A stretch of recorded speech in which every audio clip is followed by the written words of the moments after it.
ಅವರು ಬಾಯಿ ತೆರೆದರೆ ಸುದ್ದಿಯಾಗುತ್ತದೆ. ಟ್ವೀಟ್ ಮಾಡಿದರೆ ಷೇರು ಮಾರುಕಟ್ಟೆಯೇ ಅಲ್ಲಾಡುತ್ತದೆ. ಕೋಪ ಮಾಡಿಕೊಂಡರೆ ಪ್ರಜಾಪ್ರಭುತ್ವವೇ ಬಿಪಿ ಹೆಚ್ಚಿಸಿಕೊಂಡು ಮಲಗುತ್ತದೆ. ಚುನಾವಣೆಯಲ್ಲಿ ಸೋತರೆ ನಾನೇ ಗೆದ್ದಿದ್ದು ಎನ್ನುತ್ತಾರೆ. ಕೋರ್ಟ್ನಲ್ಲಿ ಸೋತರೆ ಸಿಸ್ಟಮ್ ನನ್ನ ವಿರುದ್ಧವಿದೆ ಎನ್ನುತ್ತಾರೆ. ಇವರಿಗೆ ಇಷ್ಟವಿಲ್ಲದ ಸುದ್ದಿ ಫೇಕ್ ನ್ಯೂಸ್, ಇವರಿಗೆ ಇಷ್ಟವಾದ ಸುಳ್ಳು national truth.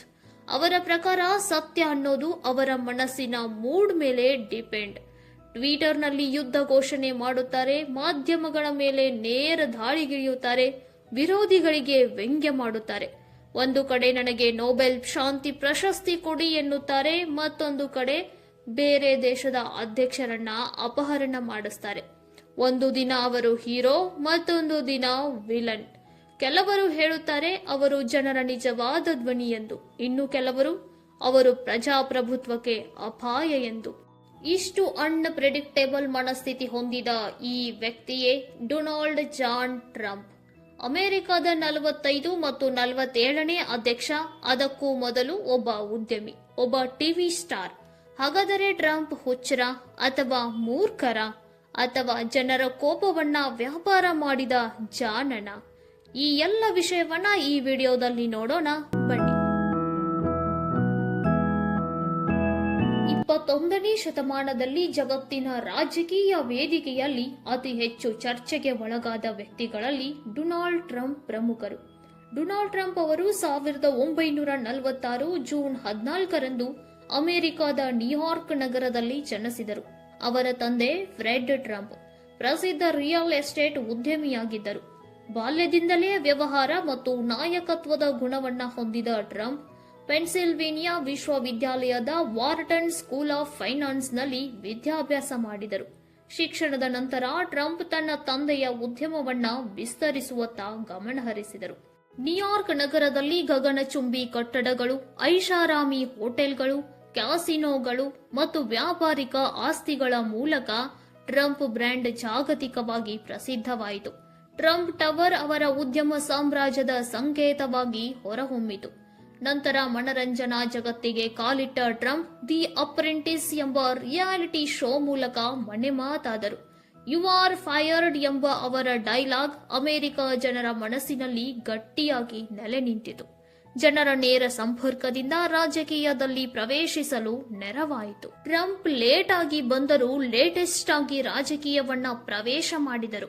Make America great again ಎಂಬ ಘೋಷಣೆಯೊಂದಿಗೆ ರಿಪಬ್ಲಿಕ್ ಪಕ್ಷದ ಅಭ್ಯರ್ಥಿಯಾಗಿ ಜನರ ಮುಂದೆ ಬಂದರು. ವಲಸೆ, ಉದ್ಯೋಗ, ವ್ಯಾಪಾರ ಮತ್ತು ರಾಷ್ಟ್ರೀಯ ಭದ್ರತೆ ಕುರಿತಾಗಿ ತೀವ್ರ ಮತ್ತು ನೇರ ನಿಲುವು ತಳೆದರು. ಅವರ ಈ ಶೈಲಿಯೇ ಅವರನ್ನ ಇತರ ರಾಜಕಾರಣಿಗಳಿಗಿಂತ ಭಿನ್ನರನ್ನಾಗಿ ಮಾಡಿತು. ಚುನಾವಣೆಯಲ್ಲಿ ಗೆಲುವು ಸಾಧಿಸಿದ ಟ್ರಂಪ್ 2016ರಲ್ಲಿ ಹಿಲರಿ ಕ್ಲಿಂಟನ್ ಅವರನ್ನ ಸೋಲಿಸಿ ಟ್ರಂಪ್ ಅಮೆರಿಕದ 45ನೇ ಅಧ್ಯಕ್ಷರಾಗಿ ಆಯ್ಕೆಯಾದರು. ಟ್ರಂಪ್ ಅಧಿಕಾರ ಸ್ವೀಕರಿಸಿದ ನಂತರ ಅಮೆರಿಕ ಫಸ್ಟ್ ನೀತಿಯನ್ನ ಜಾರಿಗೆ ತಂದರು. ವಲಸೆ ನಿಯಂತ್ರಣ, ಗಡಿ ಭದ್ರತೆ, ತೆರಿಗೆ ಕಡಿತ, ದೇಶೀಯ ಉದ್ಯಮ ರಕ್ಷಣೆಗೆ ಒತ್ತು ನೀಡಿದರು. ರಷ್ಯಾ, ಚೀನಾ, ಇರಾನ್, ಉತ್ತರ ಕೊರಿಯಾದಂತಹ ದೇಶದೊಂದಿಗೆ ಅವರ ವಿದೇಶಾಂಗ ನೀತಿ ಗಟ್ಟಿಯಾಗಿತ್ತು. ಕೆಲವೊಮ್ಮೆ ಆಕ್ರಮಣಕಾರಿ ಸ್ವರೂಪ ತಪ್ಪಿದ್ದಲ್ಲ. ಟ್ರಂಪ್ ಮೊದಲ ಅವಧಿಯಲ್ಲಿ ಭಾರತದೊಂದಿಗೆ ಉತ್ತಮ ಸಂಬಂಧವನ್ನು ಹೊಂದಿದ್ದರು. ಹೌಡಿ ಮೋದಿ, ನಮಸ್ತೆ ಟ್ರಂಪ್ ಇಂತಹ ಕಾರ್ಯಕ್ರಮಗಳ ಮೂಲಕ ಅಮೆರಿಕದ ಭಾರತೀಯರ ಕಣ್ಣಲ್ಲಿ ಹೀರೋ ಆದರು. ಹೀಗೆ ಟ್ರಂಪ್ ತಮ್ಮ ಮೊದಲ ಅವಧಿಯನ್ನ ಪೂರ್ಣಗೊಳಿಸಿದರು. ಜೋ ಬೈಡನ್ ವಿರುದ್ಧ ಸೋಲು. 2020ರ ಚುನಾವಣೆಯಲ್ಲಿ ಡೊನಾಲ್ಡ್ ಟ್ರಂಪ್ ಜೋ ಬೈಡನ್ ವಿರುದ್ಧ ಸೋಲು ಅನುಭವಿಸಿದರು. ಇದರಿಂದ ತೀವ್ರ ಮುಖಭಂಗಕ್ಕೆ ಒಳಗಾದ ಟ್ರಂಪ್ ಚುನಾವಣೆಯ ಫಲಿತಾಂಶವನ್ನೇ ಪ್ರಶ್ನೆ ಮಾಡತೊಡಗಿದರು. ಇದು ಅಮೆರಿಕ ರಾಜಕೀಯದಲ್ಲಿ ಅಪೂರ್ವ ಬೆಳವಣಿಗೆಯಾಗಿತ್ತು. ಈ ಘಟನೆಗಳು ಅವರ ರಾಜಕೀಯ ಜೀವನಕ್ಕೆ ಹೊಸ ತಿರುವು ನೀಡಿದವು. ಹೀಗೆ ಪರ ವಿರೋಧಗಳ ಚರ್ಚೆಗಳನ್ನ ಮಾಡುತ್ತಾ ಅಮೆರಿಕದ ಜನ ಬೈಡನ್ ಆಡಳಿತದ 4 ವರ್ಷವನ್ನ ಕಳೆದರು. ಅಷ್ಟರಲ್ಲೇ ಅಮೆರಿಕ ಮತ್ತೊಂದು ಚುನಾವಣೆಗೆ ಸಿದ್ಧವಾಯಿತು. ಅಮೆರಿಕದ 47ನೇ ಅಧ್ಯಕ್ಷರಾಗಿ ಟ್ರಂಪ್ 2024ರ ನವೆಂಬರ್ 5ರಂದು ನಡೆದ ಚುನಾವಣೆಯಲ್ಲಿ ಕಮಲಾ ಹ್ಯಾರಿಸ್ ಅವರನ್ನ ಸೋಲಿಸಿ ಟ್ರಂಪ್ 2ನೇ ಅವಧಿಗೆ ಅಮೆರಿಕದ ಅಧ್ಯಕ್ಷರಾಗಿ ಆಯ್ಕೆಯಾದರು. ಗೆಲುವಿನ ನಂತರ 2025ರ ಜನವರಿಯಲ್ಲಿ ಡೊನಾಲ್ಡ್ ಟ್ರಂಪ್ ಅಮೆರಿಕದ 47ನೇ ಅಧ್ಯಕ್ಷರಾಗಿ ಪ್ರಮಾಣ ವಚನ ಸ್ವೀಕರಿಸಿದರು. ಇದು ಕೇವಲ ಅವರ ರಾಜಕೀಯ ಗೆಲುವಲ್ಲ, ಅವರ ವೈಯಕ್ತಿಕ ಮತ್ತು ರಾಜಕೀಯ ಪುನರಾಗಮನದ ಸಂಕೇತವಾಗಿತ್ತು.